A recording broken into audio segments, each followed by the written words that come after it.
नमस्कार, ईटीवी भारत में आपका स्वागत है। मैं हूं विशाल सूर्यकांत। बच्चों से पूछिए तो कहेंगे कि जल्दी से बड़ा होना है, और बड़ों से पूछिए तो बड़ा अफसोस के साथ वो कहेंगे कि पुराना जो बचपन चला गया वो लौट कर कहाँ आता है। लेकिन आज हमारे बीच में वो शख्स मौजूद हैं जिनका नाम और काम बहुत बड़ा है। दुनिया भर ने इसे स्वीकारा है, दुनिया भर ने अपनाया है, लेकिन काम जिस रूप में वो कर रहे हैं, एक तरह से देश दुनिया का बचपन अपने में समाये हुए हैं। उस बचपन को जी रहे हैं, उस बचपन को बचाने के लिए संघर्ष कर रहे हैं। मैं आपका तारुफ करवाना चाहता हूं भारत के गौरव, देश दुनिया में बच्चों को बचाने की, बच्चों का बचपन बचाने की जो मुहिम चला रहे हैं, नोबेल शांति पुरस्कार से सम्मानित आदरणीय कैलाश सत्यार्थी जी। बहुत बहुत स्वागत है सर आपका ईटीवी भारत। धन्यवाद विशाल जी। आपने, आपके बारे में जितना बताएं कम है। 90,000 बच्चों को बंधुआ मजदूरी के दंश से आजाद कराकर उनका बचपन आपने लौटाया है। ये ऐतिहासिक काम है अपने आप में। और आज जिस वक्त हम बात कर रहे हैं आपसे, कोरोना का काल है, बाल रक्षा अधिकार दिवस भी है आज, तो एक बड़ा सुखद संयोग है कि आप मुखातिब हैं तमाम लोगों के साथ।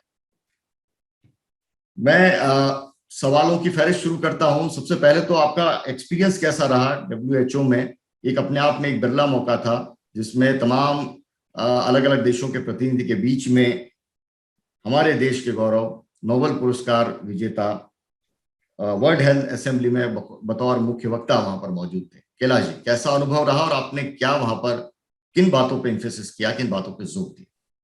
जी, मेरे लिए बहुत गौरव की बात थी, एक भारतीय होने के नाते और एक सामाजिक कार्यकर्ता होने के नाते, क्योंकि इससे पहले विश्व स्वास्थ्य संगठन की जो असेंबली, जनरल असेंबली होती है, उसमें किसी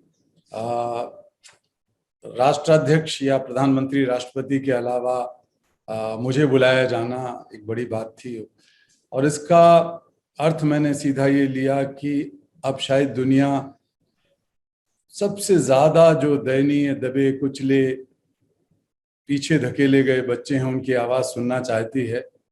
मेरे माध्यम से वो आवाज शायद सुनी गई और मैंने वहां कुछ बुनियादी मुद्दे उठाए। पहली बात तो ये कि जो बच्चे अभी शिक्षा से वंचित हो गए हैं, कई करोड़ बच्चे अब स्कूल नहीं जा पाएंगे, करोड़ों बच्चे अभी भी स्कूलों से बाहर हैं, स्कूल बंद हैं चूंकि कई देशों में, और वही बच्चे स्वास्थ्य से भी वंचित रहते हैं। लगभग वही बच्चे भुखमरी के शिकार होते हैं। विश्व भर में वही बच्चे बाल मजदूरी, बाल यौन शोषण, बाल वेश्यावृत्ति के लिए मजबूर होते हैं। तो उन बच्चों के स्वास्थ्य को अकेला करके नहीं देखा जा सकता, ना उनकी शिक्षा को अलग करके देखा जा सकता। ये जुड़े हुए मुद्दे हैं, इसलिए दुनिया के देशों को इस पर मिलकर काम करना पड़ेगा। और मैंने वहां एक प्रस्ताव रखा कि बच्चों से संबंधित जितनी भी प्रत्यक्ष रूप से, अप्रत्यक्ष रूप से जो संबंध रखने वाली संयुक्त राष्ट्र संघ की एजेंसियां हैं, चाहे वो WHO हो, ILO हो, यूनिसेफ, यूनेस्को, UNDP, विश्व बैंक वगैरह, वो सब मिलकर काम करें और इसके लिए एक संयुक्त राष्ट्र संघ का उच्च स्तरीय समूह गठित किया जाए, जो अभी बच्चों पर असर हुआ है इस कोरोना की महामारी का, उससे निजात पाई जा सके, क्योंकि उसके बहुआयामी कुप्रभाव हुए हैं और उन कुप्रभावों को निपटने का काम केवल स्वास्थ्य मंत्रालय नहीं कर सकते दुनिया के, बल्कि शिक्षा मंत्रालय और दूसरे भी काम करेंगे। दूसरा, हमने सभी स्वास्थ्य मंत्री हमारे उस दिन श्रोताओं में थे और सौभाग्य से मुझे ये बात कहने का मौका मिला कि हर देश में एक स्पेशल टास्क फोर्स बनाया जाए, एक बहुत ही कार्यबल, एक ऐसा समूह बनाया जाए जो बच्चों पर इसके असर को देखकर नजरअंदाज ना किया जा सके और उसके आधार पर सरकारें काम करें। इसमें एक्सपर्ट्स बुलाए जाएं अलग अलग विषय में, जो बच्चों के संरक्षण से, स्वास्थ्य से, शिक्षा से संबंध रखते हैं और जानकार हैं। तो ये निवेदन मैंने किया स्वास्थ्य मंत्रियों से और मुझे यकीन है जो जिस तरह मेरे पास फीडबैक आए हैं कि लोगों ने उसको स्वीकार करना शुरू किया है या विचार कर रहे हैं उस पर। जी, कोरोना के वक्त में तो कई ऐसी योजनाएं हैं देश दुनिया के अंदर चली हैं, देशों ने एक दूसरे की मदद भी की है और वैश्विक जो संस्थाएं हैं उन्होंने भी पहल की है। लेकिन उसमें बच्चों का हिस्सा क्या, उसमें बच्चों के लिए क्या काम हो रहा है, क्या स्पेसिफिक बच्चों का उसके लिए बजट आवंटन होना चाहिए? देखिए, सभ्यता के इतिहास में और सभ्यता की प्रगति में बहुत सारे अच्छे काम हुए हैं, लेकिन कुछ जो चूकें हुई हैं उनमें से एक बड़ी चूक है कि बच्चे हमारी राजनीतिक, सामाजिक, आर्थिक, सांस्कृतिक प्राथमिकताओं में नहीं रहे, और खासकर वो बच्चे जो हाशिए से बाहर छोड़ दिए जाते हैं। और यही कारण है कि इतनी बड़ी संख्या में बच्चे शिक्षा से वंचित हैं। आप देखें कि एक तरफ हमने सालों पहले मंगल ग्रह में जाने का सोच लिया और मंगल ग्रह चले भी गए, प्लूटो में जाके फोटो ले आए, सब कई तरह की चीजों में आगे बढ़ चुके हैं। लेकिन इसके बावजूद भी करोड़ों बच्चे न केवल शिक्षा और स्वास्थ्य से वंचित हैं बल्कि गुलामी और बाल मजदूरी के शिकार हैं। तो ये इसलिए हुआ कि उनको उनका फेयर शेयर, यानी उनको जो न्यायपूर्ण भाग मिलना चाहिए था, विकास का लाभ उन्हें जो मिलना चाहिए था, वो शायद नहीं दिया गया। शिक्षा के बजट हों, स्वास्थ्य के बजट हों या और दूसरे उनके संरक्षण के बजट हों, दुनिया भर के देशों में वो प्राथमिकता में नहीं है। और यही कारण है कि ये हालत बनी हुई है। जो अंतर्राष्ट्रीय अनुदान है, जैसे ये जो कहा जाता है कि विकास के अनुदान है, ओवरसीज डेवलपमेंट असिस्टेंस, उसमें भी ये प्राथमिकता नहीं है, कानूनों में भी नहीं है। तो हम प्राथमिकता की बात तो हमेशा से करते रहे, लेकिन अभी हम कह रहे हैं कि उनको फेयर शेयर दीजिए, उनका सही सही भाग दीजिए। तो फेयर शेयर फॉर चिल्ड्रन हमने एक विचार जो रखा, उसके पीछे यही बात थी। मैंने पहल करके दुनिया भर के 80 नोबेल पुरस्कार विजेताओं, राष्ट्राध्यक्षों, भूतपूर्व राष्ट्राध्यक्षों को, संयुक्त राष्ट्र संघ के कई मुखियाओं को इकट्ठा किया और इसको लॉन्च किया, इस कैंपेन को पिछले साल मार्च के महीने में, और सितंबर में फिर एक और उसको आगे बढ़ा के एक कार्यक्रम किया गया। तो बार बार हम ये कहते रहे कि फेयर शेयर फॉर चिल्ड्रन मिलना चाहिए। और इस साल चूंकि संयुक्त राष्ट्र संघ का बाल मजदूरी उन्मूलन वर्ष है, तो fair share to end child labour हमने कैंपेन चला रखा है, जिसमें दुनिया भर के कई देशों के भूतपूर्व राष्ट्राध्यक्ष वगैरह, जो मजदूरों की यूनियनें हैं, जो कॉरपोरेट जगत के कई संगठन हैं, और शिक्षकों के संगठन हैं, विद्यार्थियों के, छात्रों के, नौजवानों के संगठन हैं, वो सब शामिल हुए हैं दुनिया भर से। और हम ये मांग कर रहे हैं क्योंकि ये न्यायपूर्ण बंटवारा, न्यायपूर्ण भाग उनको मिलना चाहिए। तो हम कह रहे हैं कि फेयर शेयर इन बजटरी एलोकेशंस, तो सरकारों के बजट में और अंतर्राष्ट्रीय अनुदान में उनको फेयर शेयर मिले बच्चों को। इसके अलावा फेयर शेयर इन पॉलिसीज, तो हमारी जो भी नीतियां बने सरकार की और अंतर्राष्ट्रीय नीतियां, उनमें ये बच्चे प्राथमिकता के आधार पर हों या कम से कम उनको उनका न्यायपूर्ण शेयर मिले। और तीसरा, fair share in social protection programmes. तो ये जो हमारी सामाजिक सुरक्षा के कार्यक्रम हैं, जैसे भारत में मनरेगा है और मिड डे मील है, कई बहुत अच्छे कार्यक्रम चल रहे हैं, बहुत दिनों से चल रहे हैं, और उसका प्रभाव भी हमने देखा है। तो जब ये इस तरह के कार्यक्रम बने जो नागरिकों की, समाज की भलाई के लिए या उनके भविष्य को सुरक्षित करने के विकास कार्यक्रम के हिस्से हों, उनमें बच्चों को स्थान मिलना चाहिए। ये बात हमने वहां रखी और अब बार बार हम रख रहे हैं। इसके पीछे ये मंतव्य है कि हम एक न्यायपूर्ण समाज बनाने के लिए बच्चों के साथ न्यायपूर्ण स्रोतों का और पॉलिसीज का बंटवारा करें। इसके बगैर ये संभव नहीं होगा, क्योंकि इतनी बड़ी संख्या में बच्चे इस महामारी के प्रत्यक्ष या अप्रत्यक्ष रूप से शिकार होने वाले हैं, हो गए हैं, कि सोच पाना मुश्किल है। तो अगर हम लोग एक बहुत बुनियादी परिवर्तन या एक बुनियादी मांग नहीं करते और उस दिशा में पहल नहीं करते, तो इसका खामियाजा शायद पीढ़ियों तक भुगतना पड़ेगा।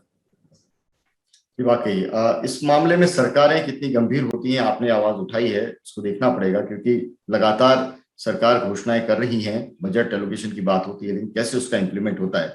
कोरोना के काल में सत्यार्थी साहब, मैं आपसे पूछना चाहता हूँ, किस तरह से भारत के संदर्भ में अगर देखें, भारत के अंदर कोरोना ने जो असर दिखाया है, ये केवल एक मेडिकल इमरजेंसी का मामला नहीं है, ये हमारी एक सामाजिक जो हमारा ताना बाना है उससे भी जुड़ा हुआ है। कई परिवार उससे प्रभावित हुए हैं, बच्चे खास तौर से प्रभावित हुए हैं। चाइल्ड ट्रैफिकिंग, बाल मजदूरी, ये समस्याएं जो आप दशकों से इस पर काम कर रहे थे, मुझे लगता है कि अब नए सिरे से इसको फिर से उस पर जुड़ने की जरूरत है, उसको नए सिरे से देखने की जरूरत है। क्या इस समस्या को किस रूप में आप देखते हैं और क्या समाधान आप बताते हैं? विशाल जी, समस्या आपने बताई और सचमुच इतनी ही गंभीर समस्या है, और जितनी शिद्दत के साथ आप सोच रहे हैं और बोल रहे हैं, अगर दुनिया भर की सरकारें ये सोचने लगें और इस पर अमल करने लगें तो हम बहुत बड़ी राहत की सांस ले पाएंगे पूरी संसार की, पूरी मानवता की दृष्टि से। भारत में भी बहुत बुरा असर हुआ है। आप देखें कि अभी करोड़ों बच्चे स्कूल के अंदर नहीं जा पा रहे हैं। बहुत सारे बच्चे मध्याह्न भोजन के ऊपर आधारित थे, तो मध्याह्न भोजन उन्हें नहीं मिला। कहीं कहीं शुरू हुई हैं ये चीज़ें, लेकिन इतनी व्यवस्थित नहीं हो पाई वो कि बच्चे को, हर एक बच्चे को जो मध्याह्न भोजन प्राप्त करता था और जिसकी वजह से उसको रुचि भी थी स्कूल में आने में भी और उसका पोषण भी होता था, वो नहीं मिल पाना बहुत बड़ी चिंता का विषय है। फिर जो स्कूल जाने वाले बच्चे थे उनमें से बहुत सारे निर्धनों के बच्चे हैं, बड़ी संख्या में बच्चे हैं, उनको वो सुविधाएं नहीं हैं जो बाकी बच्चों की थी। उनके पास कंप्यूटर नहीं है या लैपटॉप या इस तरह की चीज़ें, फ़ोन भी नहीं है, तो वो भी एक बड़ी भारी विडंबना हो गई। फिर अभी कई बच्चे जिनके माता पिता या माँ या पिता में से कोई एक स्वर्गवासी हो गया कोरोना महामारी की वजह से, तो उनका सही सही आकलन होना कि वो कितने ऐसे बच्चे हैं। क्योंकि कई बार कल मैं देख रहा था किसी जगह पर कि मध्य प्रदेश में एक बच्चा अपनी कहानी सुना रहा था कि उसके माता पिता का देहांत हो गया, लेकिन उनको कोरोना के उसमें नहीं डाला गया खाने में। तो इन सब चीजों के मामले में सरकारों को, राज्य और केंद्र की सरकार को बहुत ही मानवीय संवेदना के साथ काम करना पड़ेगा। और अगर इसमें 1000-2000 बच्चे मान लीजिए उनके माता पिता कोरोना महामारी से नहीं, किसी और कारण से भी मरे हों, मान लिया जाए थोड़ी देर के लिए, तो भी हमारा राष्ट्र इतना महान है कि अगर हम अपने बच्चों को गले लगाएंगे तो सरकार के साथ साथ समाज के दानदाता लोग, सामाजिक संगठन, धार्मिक संगठन इसमें काम करेंगे और मदद करेंगे सरकार की। जी, बड़ा महत्वपूर्ण विषय। इस पे तो मैं अलग से आपसे सवाल मैं पूछने वाला हूं कि जिनका कोविड से जिनके अभिभावक अगर नहीं रहे हैं और कोविड टेस्ट उनका नहीं हुआ है, क्योंकि बड़ी तादाद में गांवों के अंदर ये समस्या आ रही है देश के अंदर कि कोविड टेस्ट हो नहीं रहा है, सब तक है वो सरकार नहीं पहुंच पा रही है और कुछ लोग भी जागरूक नहीं है। ऐसे में जो मौतें होती हैं, अगर पेरेंट्स नहीं रहते तो उन बच्चों का क्या होना चाहिए? वाकई बहुत व्यापक रूप से इसको देखने की जरूरत है और आपने उस पर रोशनी डाली है। लेकिन कई और समस्याएं भी हैं कैलाश जी, क्योंकि लॉकडाउन का वक्त है, स्कूल नहीं है, बच्चे घर पर हैं, बच्चे अभिभावकों के साथ, अन्य लोगों के साथ हैं, और कई खबरें ऐसी भी आई हैं कि बच्चों के साथ यौन शोषण जैसे मामले भी पड़े हैं। जी, किस रूप में देखते हैं? देखिए, बहुत ही शर्म की बात है, और वो न केवल हमारे देश के लिए बल्कि दुनिया के कई देशों में जहां जहां मैं काम करता हूं वहां से इस तरह की सूचनाएं हैं। जो बहुत पैसे वाले औद्योगिक देश हैं, इंडस्ट्रियलाइज कंट्रीज हैं, वहां से भी ये खबरें हैं कि जब लॉकडाउन शुरू हुए तो उसके बाद जो बुनियादी चीजें हैं, मनोरंजन के साधन हैं या खाने पीने का सामान है, ग्रोसरी है, इसके अलावा जिस चीज की सबसे ज्यादा मांग बढ़ी वो था बच्चों की पोर्नोग्राफिक मटेरियल की मांग, यानी कि बच्चों की अश्लील सामग्री की मांग, जो कि वो ऑनलाइन देख सकें, अपने टेलीफोनों में, अपने कमरे में बैठ के चुपचाप लोग देख सकें। तो भारत में हमने एक अध्ययन अपनी एक मित्र संस्था के माध्यम से कराया, तो पता लगा कि हफ्ते से लेकर 10 दिन के बीच में, लगभग 10 दिनों के बीच में बाल यौन शोषण, बाल यौन उत्पीड़न से संबंधित जो सामग्री थी उसकी मांग और खपत लगभग दुगनी हो गई। तो ये एक बहुत बड़ी विडंबना है, बहुत बड़ी चिंता का विषय है पूरी दुनिया में और भारत में भी। और इसके बाद आप अनुमान लगा सकते हैं कि लगभग साल भर हो गया, साल से ज्यादा ही हो गया, उस बीच में कितनी मांग और कितनी खपत बढ़ी होगी और उन बच्चों की क्या स्थिति रही होगी। चरित्र के पतन के साथ साथ समाज का जो मानसिक पतन हुआ है वो सोच पाना मुश्किल है, मनोवैज्ञानिक पतन हुआ है वो सोच पाना मुश्किल है। लेकिन उन बच्चों का जीवन तो बर्बाद हो गया, एक बार वो इस तरह एक्सपोज हो गए तो फिर वेश्यावृत्ति में धकेले जाएंगे, बेचे जाएंगे, यही धंधे करने के लिए मजबूर होंगे। तो ये एक चिंता का विषय। लेकिन आप ये देखें कि इस बीच में शायद हजारों हजारों बच्चों को दलाल लोग अपने चतुराई से उन गांवों से चुरा के, बहला फुसला के, लालच दे के ले गए जहां उनकी मजबूरियां थी, ट्रैफिकिंग जिसे कहते हैं। हमारे संगठन बचपन बचाओ आंदोलन ने राज्य की सरकारों के अधिकारियों और पुलिस वगैरह के साथ मिलकर पिछले साल में 7,000 के लगभग बच्चों को, ऐसे बच्चों को छुड़ाया। और मैंने खुद टेलीफोन पर ऐसे बहुत सारे बच्चों से बातचीत की और मुझे बहुत दुख और हैरानी हुई। हैरानी तो क्या, दुखी हुआ कि वो बच्चे कहते थे कि हमारे पिताजी मुंबई में काम करते थे या कहीं बड़ी जगह पे बता रहे बेंगलोर में काम करते थे, लौट के आ गए, अब जाने की हिम्मत नहीं है उनकी। या कुछ लोग लौट के चले गए, ऐसे बच्चे भी थे जिनके माता पिता लौट के चले गए लेकिन उनको दोबारा से रोजगार नहीं मिला, तो मजबूरी में उनको गुलामी करने के लिए धकेला गया।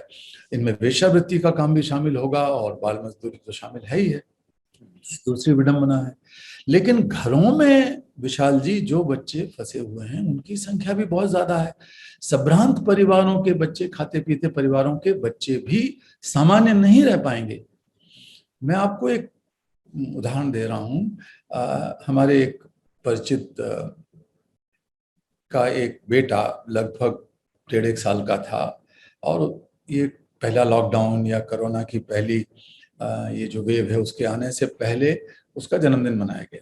इसके बाद लॉकडाउन लग गया थोड़े दिन बाद। अब 1.25 साल हो गया, वो बच्चा 2.5 साल से ऊपर का हो गया, 2.5 पौने 3 साल का।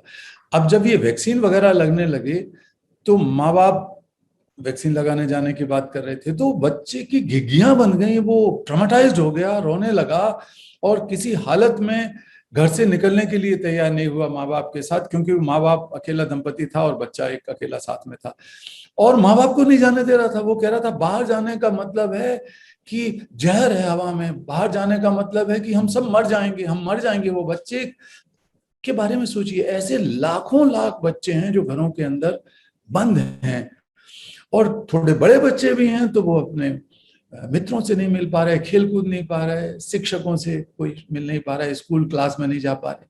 अरे बच्चा घर में कब तक आप उसको छोटे मोटे खिलौने देके बहला के रखोगे? साल भर से अगर बच्चे घर के अंदर बंद हैं और किसी किसी के भाई बहन भी नहीं है तो उस बच्चे की मानसिक स्थिति के बारे में मैं बात करता रहता हूँ लोगों से। तो ये बच्चे चिड़चिड़े हो गए हैं, गुस्सैल हो गए हैं, उनका किसी काम में मन नहीं लगता, वो मन उचट जाता है, भूख उनकी कई जगह मर गई है या बहुत ज्यादा भूख हो गई है। ये सारी मनोवैज्ञानिक व्याधियां शुरू हो गई हैं, मनोविकार शुरू हो गए हैं किशोरों और बच्चों के अंदर। ये बहुत चिंता का विषय है और इसके लिए बहुत काम करने की जरूरत है।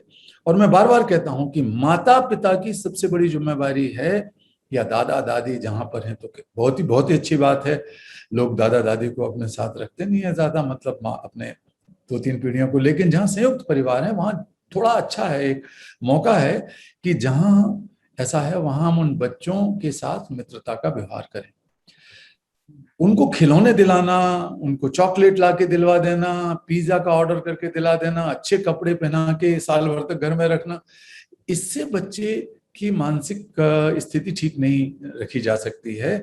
जरूरी है कि हम बच्चों के साथ बैठकर उनकी बात सुने, उनका सम्मान करें।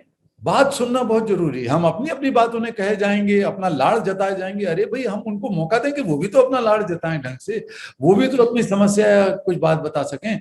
उनके मन में कई विचार पैदा हो रहे होंगे साल भर से, वो भी तो बोल सकें और हम मित्रता के साथ उनके साथ व्यवहार कर सकें। ये वातावरण बनाना जरूरी है। मानसिक स्वास्थ्य को लेकर वैसे भी इस देश के अंदर बहुत ज्यादा गंभीरता से काम नहीं हुआ है। समस्या है, वो सभी जानते हैं, लेकिन काम क्या करना है वो हमने भोपाल गैस ट्रेजेडी पे भी हमने उस वक्त में देखा कि मानसिक स्वास्थ्य को लेकर अभी तक कोई बहुत ज्यादा गंभीर पहल नहीं हुई। कहीं भी त्रासदी के वक्त में मानसिक स्वास्थ्य है उस पर ध्यान नहीं दिया जाता। ऐसे में आप सजेस्ट क्या करेंगे? ये तो हुआ पारिवारिक, जो आपने कहा कि समाज है वो किस रूप में रिएक्ट करे इन समस्याओं को लेकर। सरकारों की कोई भूमिका सुनिश्चित करने का आप जरिया देखते हैं या कोई एक सुझाव है वो देते हैं? देखिए, भारत सरकार से मैंने निवेदन किया है और माननीय प्रधानमंत्री जी को भी पत्र लिखकर आग्रह किया है कि चूंकि ये बहुआयामी विपदा है बच्चों के मामले में, इसलिए एक राष्ट्रीय स्तर पर नेशनल टास्क फोर्स बनाया जाए जिसमें इन विषयों के एक्सपर्ट्स भी हों। जो बात मैंने अंतर्राष्ट्रीय जगत में बोली, वो बात भारत में भी कही कि ये बहुत जरूरी है कि हम पूरे चीज को समग्रता के साथ देख सकें और समग्रता के साथ समाधान कर सकें। उसमें मैंने लिखा कि बाल मनोवैज्ञानिकों और बाल चिकित्सकों को भी, जो उच्चतम स्तर के और सबसे बड़े विशेषज्ञ हैं भारत के, उनको इसमें शामिल किया जाए और उसमें ये निराकरण ढूंढे जाएं। लेकिन मोटे तौर पर मैंने सरकारों से जो बातचीत करता रहता हूं की है कि जब भी ये लॉकडाउन खुलेगा, शिक्षा विभाग और स्वास्थ्य विभाग मिलकर कम से कम एक शिक्षक को या दो शिक्षक शिक्षिकाओं को, जिनको बच्चे भी पसंद करते हैं और जो ज्यादा मिलनसार हैं, उनको थोड़े से मनोवैज्ञानिक, जिसे कहते हैं काउंसलिंग की ट्रेनिंग दी जाए। कहीं कहीं तो ये उपलब्ध है, जो बहुत महंगे, बहुत ही एलिट स्कूल हैं उसमें तो कहीं कहीं संभव है ये, लेकिन हर जगह पर सरकारी स्कूलों में भी सरकार किसी को तैयार करे और जाते से ही पढ़ाई का बोझ, होमवर्क का बोझ, परीक्षाओं का, टेस्ट का बोझ न डाला जाए बच्चों के ऊपर, किसी भी बच्चे के ऊपर देश के अंदर, क्योंकि बहुत बुरी हालत है उनकी, मानसिक जो परेशानियां हैं। तो बहुत ही मित्रता पूर्वक ये किया जाए धीरे धीरे करके, लेकिन जरूर किसी ना किसी या तो ट्रेंड हमारे पास है नहीं है, दुर्भाग्य से हमारे पास बाल मनोविज्ञानी बहुत कम है। जो आपने कहा मानसिक स्वास्थ्य पर तो वैसे बड़ों के मामले में भी ध्यान नहीं होता।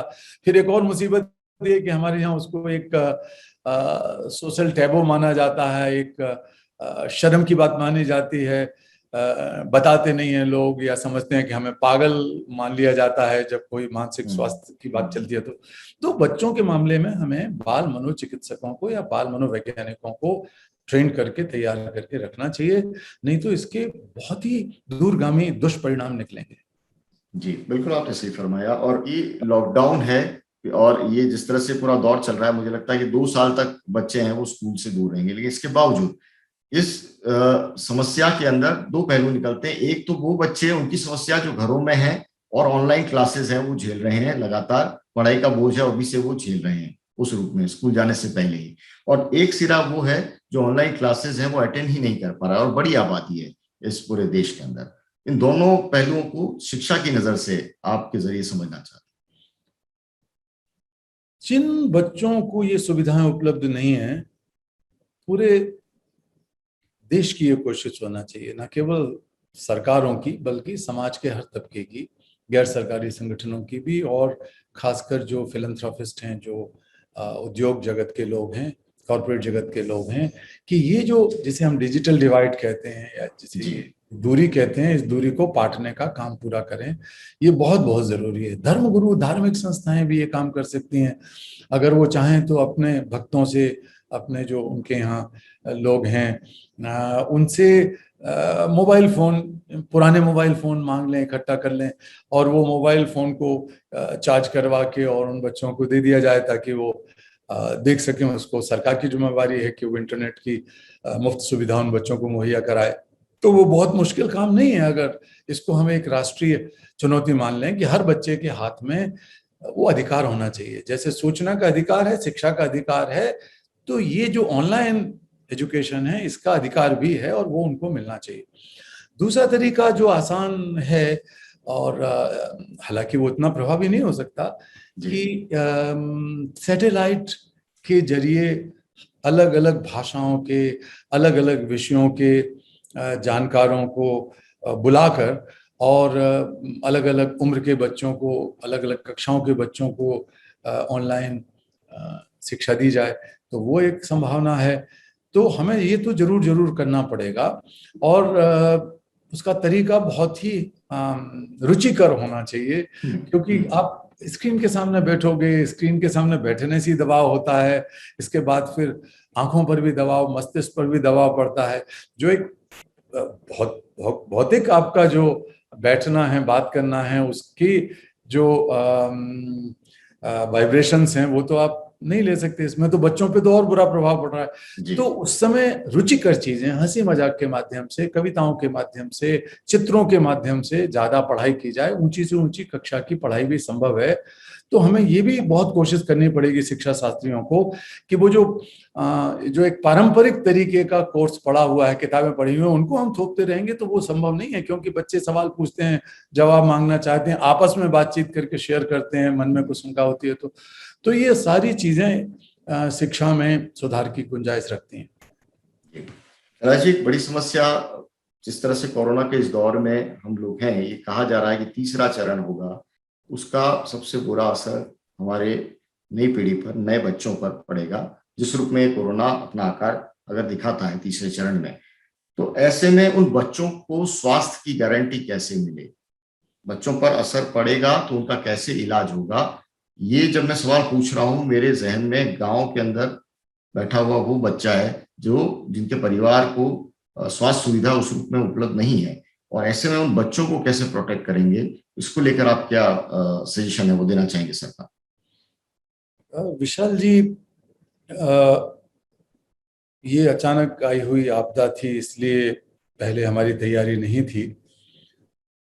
दूसरी लहर में और ज्यादा तैयारी की गुंजाइश थी, इसको कोई अस्वीकार नहीं करेगा।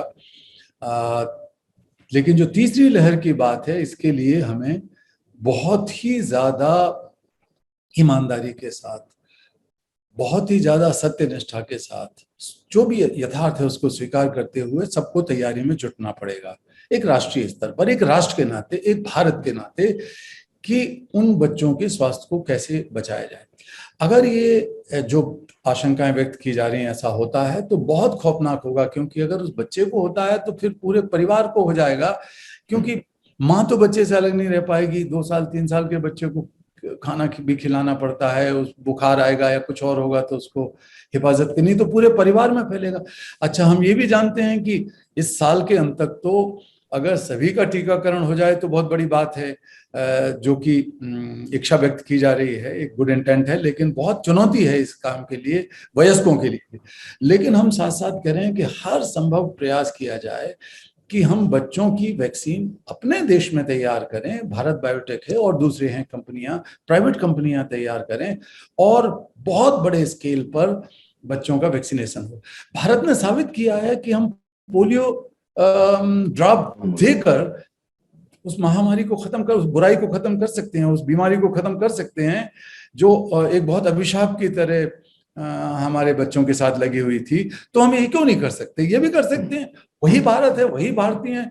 हम लोग इच्छा शक्ति के साथ, प्राथमिकता के साथ हमारे बच्चों को टीकाकरण करवाएं पहले तो। चूंकि हम सब लोग देख रहे हैं कि स्वास्थ्य के तंत्र को मजबूत बनाना जरूरी है और ज्यादा संसाधन उसमें लगाने पड़ेंगे, ज्यादा एक जिम्मेवारी के साथ सबको जुटना पड़ेगा।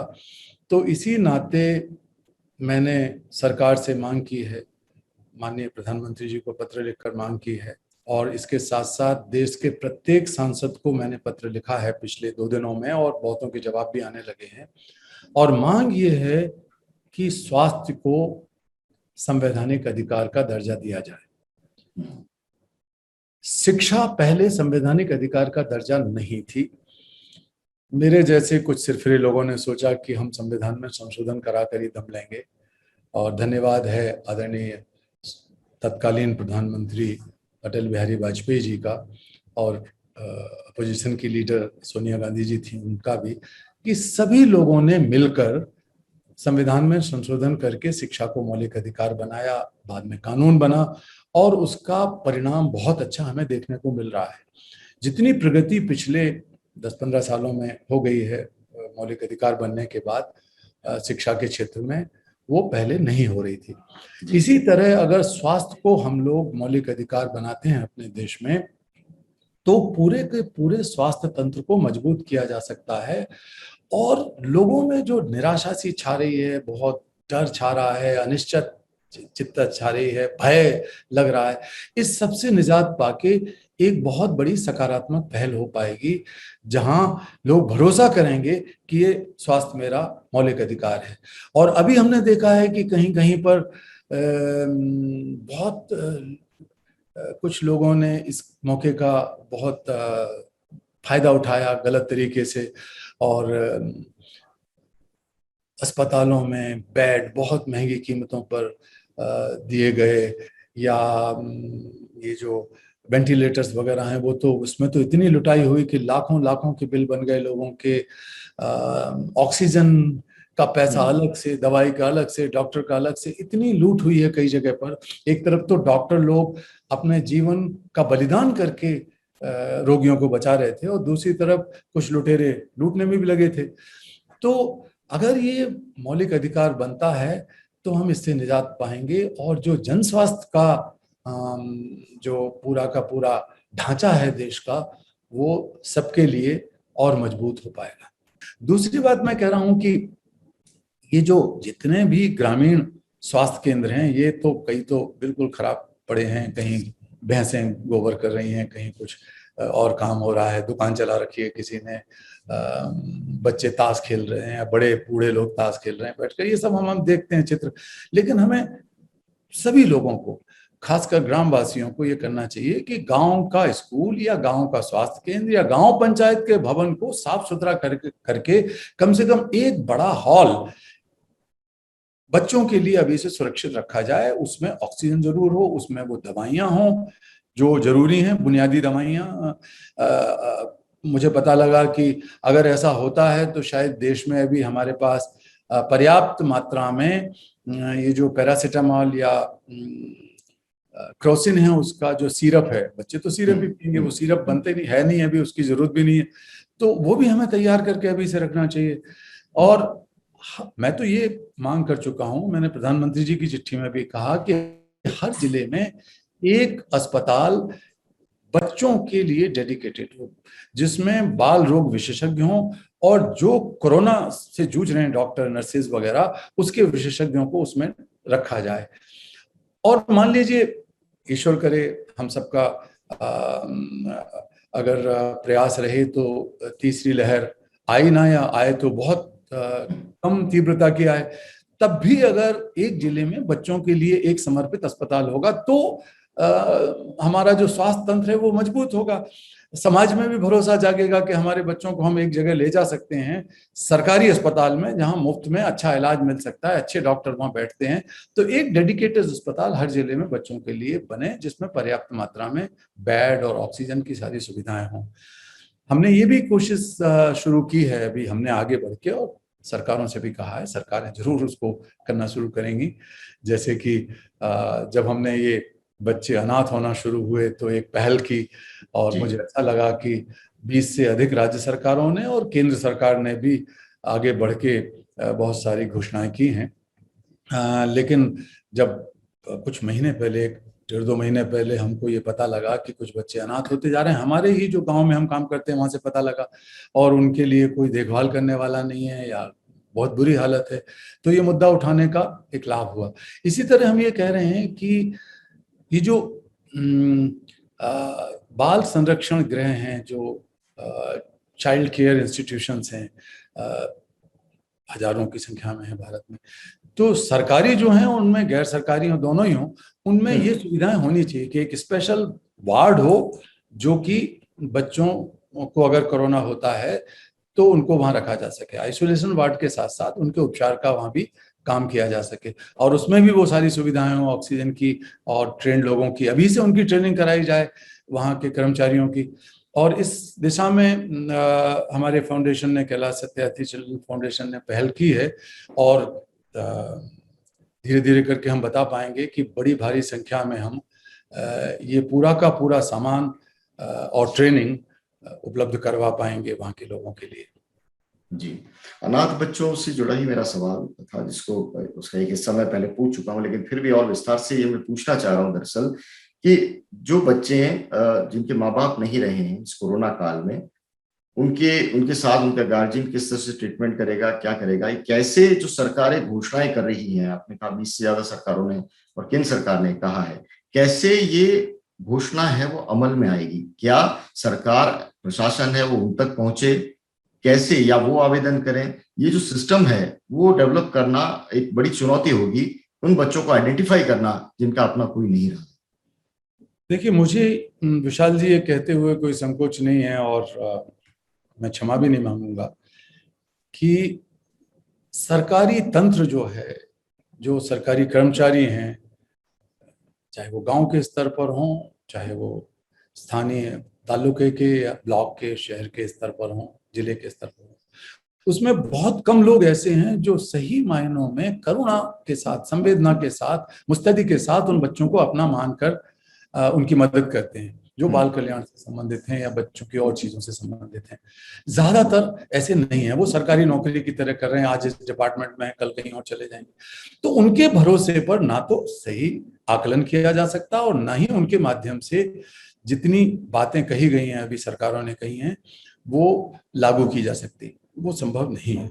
इसलिए जरूरी है कि स्थानीय सामाजिक कार्यकर्ताओं को, गैर सरकारी संगठन को, युवाओं को, छात्रों को, कॉलेज के छात्रों को, अभी मैंने देखा कि आप सबने देखा होगा कि पिछले महीने या इसी महीने के शुरू में जिस तेजी से छात्राओं ने छोटे छोटे समूह बनाकर ऑक्सीजन के लिए, प्लाज्मा के लिए, दवाइयों के लिए, बेड के लिए सुविधाएं जुटाने के काम किए, वो अद्भुत थे।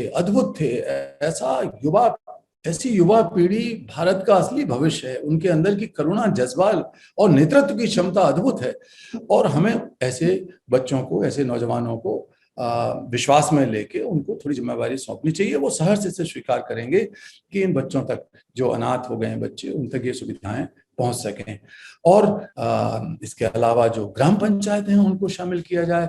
मैं तो कहता हूं धार्मिक संस्थाओं को, धर्मगुरुओं को शामिल किया जाए। धर्मगुरु बहुत अच्छी बातें करते हैं, बड़ी बड़ी बातें करते हैं, लोग सुनते भी हैं, उनके फॉलोअर्स भी लाखों करोड़ों की संख्या में, सभी धर्मों के।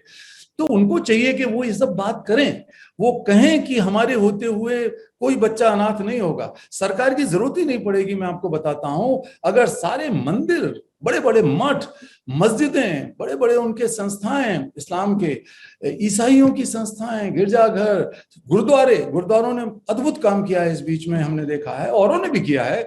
तो गुरुद्वारे और सभी जैनियों के, बौद्धों के जो मठ हैं, संस्थाएं, वो कहती हैं कि हमारे इलाके में अगर जो भी बच्चा अनाथ होगा उसके रखरखाव की जिम्मेवारी हम लेंगे। हमारे स्कूल, हमारे जो छात्रावास हैं, उसमें हम उनको रखेंगे। तो ये समस्या बहुत बड़ी समस्या नहीं रहेगी। ये सरकार के साथ साथ में समाज के जिम्मेवार लोगों से और संस्थाओं से भी अपील करना चाहता हूँ।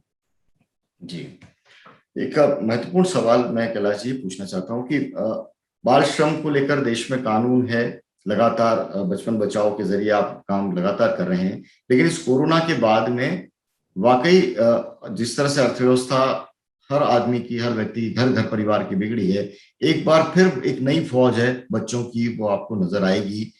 उनकी मजबूरी कहिए या जो कहिए, और जो लोग ये कहते हैं कि बचपन बचाओ की बात तो सही है, लेकिन घर को चलाना भी जरूरी है, उन बच्चों का कमाना भी जरूरी है। तो ये इस चुनौती को किस रूप में देखते हैं, और इसका जो व्यवहारिक पक्ष है वो आपको उसको किस नजर से आप देखते हैं? देखिए, अगर थोड़े से व्यापक तौर पर देखा जाए इसे, तो पिछले साल, आपका सवाल का जवाब देने से पहले मैं ये बताता हूं कि पिछले साल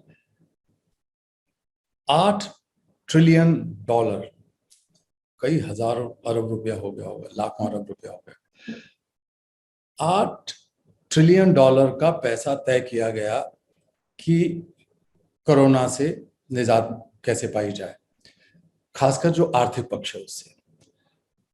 उसका ज्यादातर हिस्सा, लगभग सारा हिस्सा, अलग अलग देशों ने अपनी अर्थव्यवस्था की सुधार में, अपने कॉरपोरेट संगठनों को बचाने में और इस तरह की चीजों में लगाया।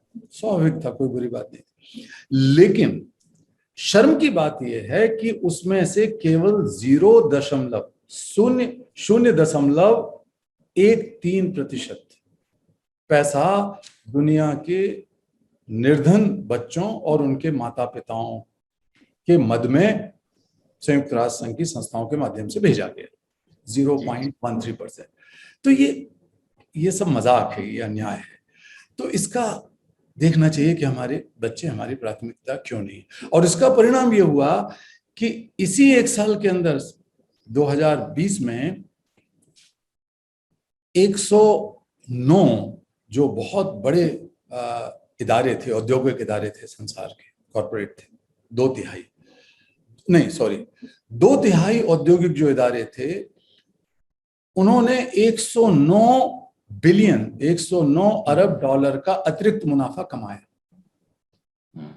जबकि उसी दौरान 14 करोड़ लोग और खासकर उनके बच्चे बहुत ही बुरी गरीबी में धकेल दिए गए। ये पूरा इसको देखना चाहिए पूरे व्यापक परिप्रेक्ष्य। मैं इसको दोबारा से कह देता हूं कि दुनिया के 2/3 जो सबसे अमीर कॉरपोरेट इदारे हैं, उन्होंने 109 अरब डॉलर अतिरिक्त कमाई की, जिसमें हमारे देश के लोग भी शामिल थे, कुछ जिन्होंने काफी पैसा कमाया। लेकिन दूसरी तरफ दुनिया में 140 मिलियन यानी 14 करोड़ निर्धन लोगों की संख्या बढ़ी, जो बहुत बुरी हालत के निर्धन हैं, जिसको कहते हैं एक्यूट पॉवर्टी के शिकार हैं, उनकी संख्या 14 करोड़ बढ़ी। अब ये बाल मजदूरी और गरीबी के अंतर संबंध को समझा जाए। कोरोना की महामारी से पहले दुनिया में करीब 15 करोड़ बच्चे बाल मजदूरी कर रहे थे, पूर्णकालिक बाल मजदूरी कर रहे थे, और 20 करोड़ वयस्क लोग बेरोजगार थे। भारत में ही एक अध्ययन हुआ कई साल पहले, जिससे साबित हुआ, ब्राजील में भी ऐसे अध्ययन हुए, फिलीपींस में हुए, कई जगह हुए, नाइजीरिया में हुए, कि जिन बच्चों को बाल मजदूरी करनी पड़ रही है, उनके माता पिता को एक साल में 100 दिन भी रोजगार नहीं मिल पा रहा या नहीं दिया जा रहा। तो एक तरफ तो बच्चे को साल भर में 400 दिन काम दिया जा रहा है, क्योंकि वो तो 8 घंटे काम नहीं करता, वो तो 7 दिन काम करता है, और 12-12 14 घंटे काम करते हैं बच्चे। तो एक ये दुष्चक्र बन रहा है कि हर एक बाल मजदूर किसी ना किसी वयस्क को बेरोजगार बनाकर उसकी रोजगार की कीमत में बाल मजदूरी कर रहा है, और वो बेरोजगार उस बच्चे की अपनी माँ हो सकती है, पिता हो सकता है, बड़ा भाई, बड़ी बहन हो सकती है। तो ये दुष्चक्र है बेरोजगारी और बाल मजदूरी का। जब दुनिया में इतने ज्यादा बेरोजगार हैं, तो फिर आप उनको रोजगार दीजिए ना भाई। बच्चों को रोजगार देने की क्या जरूरत है, माँ बाप को रोजगार दीजिए।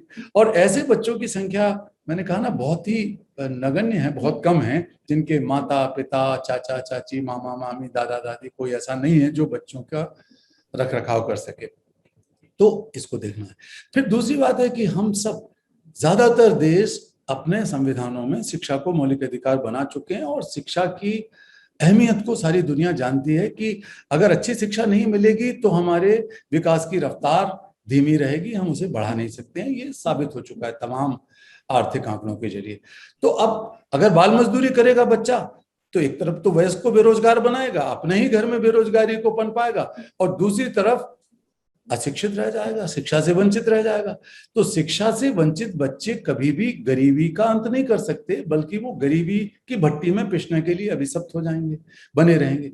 तो एक अशिक्षा का, बाल मजदूरी का और गरीबी का एक त्रिकोणात्मक चक्र बना हुआ है, जो एक दूसरे के पूरक बने हुए हैं। तो हमें ये समझना चाहिए, अगर हम सही मायनों में भारत में शिक्षा के अधिकार के कानून को लागू करें ईमानदारी के साथ, सभी लोग, अकेली सरकार नहीं, समाज के लोग भी मिलकर, और अगर हम बाल मजदूरी के खिलाफ जो बहुत ही बढ़िया कानून इसी सरकार के पिछले समय के दौरान बना है, पिछले काल में बनाया गया है, उस कानून को अगर ईमानदारी से लागू करें तो हम इस समस्या पे निजात पा सकते हैं। फिर मैंने कहा कि जो सामाजिक सुरक्षा के उपाय हैं, सोशल प्रोटेक्शन के प्रोग्राम्स हैं, उनमें बच्चों को फेयर शेयर दिया जाए, भारत सरकार भी उसको फेयर शेयर दे। जी, मुझे बताया कि आप अलवर में हैं अभी, तो क्या वहां पे आपकी गतिविधियां चल रही है, जरा उसके बारे अलवर में तो नहीं बात है, करें। ये अलवर की सीमा पर है, जयपुर जिला है, जयपुर ग्रामीण। अच्छा, जी और जी। ये हमारा जो बाल आश्रम है, जिसकी स्थापना हमने 1996-97 में की थी, यहाँ पर हम हैं इस समय। और बाल आश्रम ज्यादा सुरक्षित है, इसके चारों तरफ अरावली की पहाड़ियां हैं, जी उसके बीचों बीच एक छोटा सा गांव है यहाँ पर, सोठाना, और विराटनगर उसके बीच में है ये। तो 100 से अधिक बच्चे जो बंधुआ मजदूरी से, ट्रैफिकिंग से छुड़ाए गए हैं, वो यहाँ पर शिक्षित प्रशिक्षित हो रहे हैं। उनके बीच में रहना, उनके साथ खेलना कूदना, खाना, नाचना गाना, ये बहुत उत्साहजनक हमेशा से रहा है। और मेरे साथ तो ये विडंबना हो गई थी पिछले 7 एक साल से, जब जी से ये नोबेल पुरस्कार मिला, कि आधे से ज्यादा वक्त दुनिया भर के देशों में गुजरता था। भले ही मैं 1 दिन के लिए 2 दिन के लिए ही जाता हूँ किसी देश में, उससे ज्यादा रहता नहीं हूँ अधिकांश मामलों में, लेकिन तब भी बहुत बहुत जिम्मेवारियां बढ़ गई हैं। तो यहाँ आना और बच्चों के साथ रह के अपनी बैटरी को चार्ज करना या रिचार्ज करना नहीं हो पाता ये था। दरअसल सवाल मैं उस अलग शक्ल में पूछ लूं कि आप देश दुनिया में बचपन बचाओ अभियान चला रहे हैं, आप अपना खुद का बचपन है वो किस तरह से महफूज रख रहे हैं, कैसे उस अपने अंदर का जो बच्चा है कैसे उसको बाहर लाने की कोशिश करते हैं? कोशिश करनी नहीं पड़ती मुझे, मैं तो सच्ची कह रहा हूँ विशाल जी कि बड़ी मुश्किल से अपने आपको संभाल के आपसे बात कर रहा हूँ, क्योंकि अनिल जी ने कहा, सबने कहा कि भाई हम जानते हैं कि आप बहुत वरिष्ठ पत्रकार हैं, तो बहुत सोच समझ के बोलना है, नहीं तो मैं अपना हंसी मजाक करता रहता। हालांकि इतनी चिंता है, इतनी परेशानियां हैं, लेकिन तब भी बच्चे के साथ ये होता है कि थोड़ी देर में रो देता है, थोड़ी देर में हंस देता है। और मैं कभी भी बचपन को उम्र के साथ नहीं जोड़ता। मैं ये मानता हूं कि बचपन का अर्थ है सच्चाई, ईमानदारी, पारदर्शिता, दूसरों को क्षमा कर देने का साहस, नई नई बात सीखने की प्रवृत्ति, ये सब चीजें बचपन है। और अगर कोई व्यक्ति समाज में कोई भी भलाई कर पा रहा है सही मायनों में, बिना किसी अहंकार के, बिना किसी स्वार्थ के कुछ भलाई कर पा रहा है समाज की, मानवता की, तो वो इसलिए नहीं कर पा रहा है कि उसके पास संसाधन है, पैसा है, पद है, ये है वो है।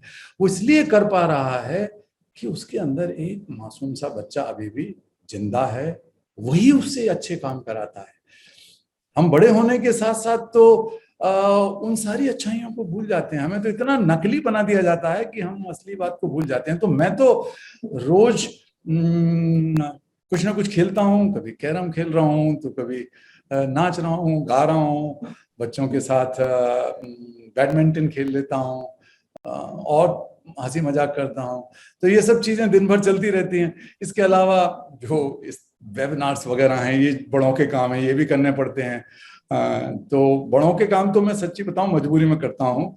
मेरा बस चले तो मैं हर जगह जब भी जाता हूँ किसी देश में, मैं तो मेरी कोशिश होती है कि कुछ ना कुछ वक्त, अगर मेरी राष्ट्राध्यक्षों के साथ भी अक्सर ही हर देश में बातचीत होती है, मीटिंग होती है, तो जरूर उन लोगों से कहता हूँ, आयोजकों से, कि मुझे बच्चों के बीच में ले चलो, किसी स्लम में या किसी और जगह पर जहाँ बच्चे हों, तो मैं उनसे सीखूंगा। बच्चों को सिखाना शायद हम बहुत बड़ा पाप का काम करते हैं जब हम सिखाते हैं कि तुम हिंदू हो, मुसलमान हो, ईसाई हो, तुम पाकिस्तानी हो, भारतीय हो, ये है वो है। ये विडंबना है कि ये सब चीजें हमने बनाई हैं, वयस्क बुद्धिमान लोगों ने बनाई हैं, शक्तिशाली लोगों ने बनाई हैं, और उसकी हिफाजत करने में ही पूरी दुनिया के सारे संसाधन लग रहे हैं कि हमने जो बनाया उसको हम हिफाजत करें। हम कहते हैं बच्चों ने तो कुछ नहीं बनाया, बच्चों ने युद्ध नहीं किया, बच्चे महामारी लेके नहीं आए, ये बच्चों ने कोई ऐसा पाप नहीं किया जिसकी सजा उन्हें भुगतनी पड़ती है, चाहे वो प्राकृतिक आपदाएं हों, चाहे वो मानव निर्मित त्रासदियां हों। हम करते हैं बड़े लोग, और बच्चे उसको भुगतते हैं। इसको बदलना चाहिए। जितनी शिद्दत के साथ, जितनी ऊर्जा के साथ, जितने परिश्रम के साथ हम अपने भीतर के बच्चे को जिंदा रख पाएंगे, हम दुनिया को बढ़िया दुनिया बना पाएंगे। और मैं कई बार कहता हूँ कि दुनिया को बच्चों की आंखों से देखो, बहुत खूबसूरत है। और अगर बच्चों के दिल से प्रयास करेंगे तो कोई ऐसी समस्या नहीं है जिसका समाधान हम लोग न ढूंढ सकें। लेकिन इसके लिए अपने बच्चे को मजबूत, स्वस्थ, सक्रिय बना के रखना पड़ेगा। जब आपके बारे में पढ़ रहा था तो पढ़ते पढ़ते 4 पंक्तियां मैंने लिखी, तो मुझे लगता है कि कार्यक्रम का समापन है उन पंक्तियों के साथ कर दें कि मासूम चेहरे हैं तो कातर निगाहें क्यों रहे, बचपन है बचपन पर तो सिर्फ हक है हमारा, तो जुल्म सितम क्यों सहें, आपकी दुनिया का भविष्य है हम, सहेजिए हमें ये हमारा बचपन कहे, सहेजिए हमें हमारा बचपन कहे। बहुत सुंदर, बहुत सुंदर। वो निदा फाजली साहब ने कहा है ना कि जी जी, घर से मस्जिद बहुत दूर है, चलो यूं कर लें, घर से मस्जिद बहुत दूर है, चलो यूं कर लें, किसी रोते हुए बच्चे को हंसाया जाए। क्या बात है सर, क्या बात है। बहुत बहुत शुक्रिया कैलाश जी, आपने वक्त निकाला। वाकई ये वक्त बहुत चुनौतीपूर्ण है और आप जैसे जो सोशल लीडर्स हैं उनकी भूमिका बहुत महत्वपूर्ण हो जाती है, तो आपका वक्त है वो कितना कीमती है वो समझना आसान है। लेकिन फिर भी आपने ईटीवी के तमाम दर्शकों के लिए ये वक्त निकाला। ईटीवी लगातार अभियान चलाता रहा है, जो अपने डिजिटल डिवाइड की बात की, पूरे पूरे भारत के अंदर हमने ये पूरा अभियान चलाया था ईटीवी भारत की ओर से। बहुत बहुत शुक्रिया, आप हमारे साथ में जुड़े और लगातार बच्चों की आवाज आप बनते रहे हैं, दर्शकों से आगे भी बनते रहिएगा, क्योंकि आपके अंदर तमाम जो बच्चे हैं वो उम्मीद देखते हैं, तमाम देश के लोग हैं वो बड़ी उम्मीद देखते हैं। बहुत बहुत शुक्रिया ईटीवी के साथ में जुड़ने के लिए सर।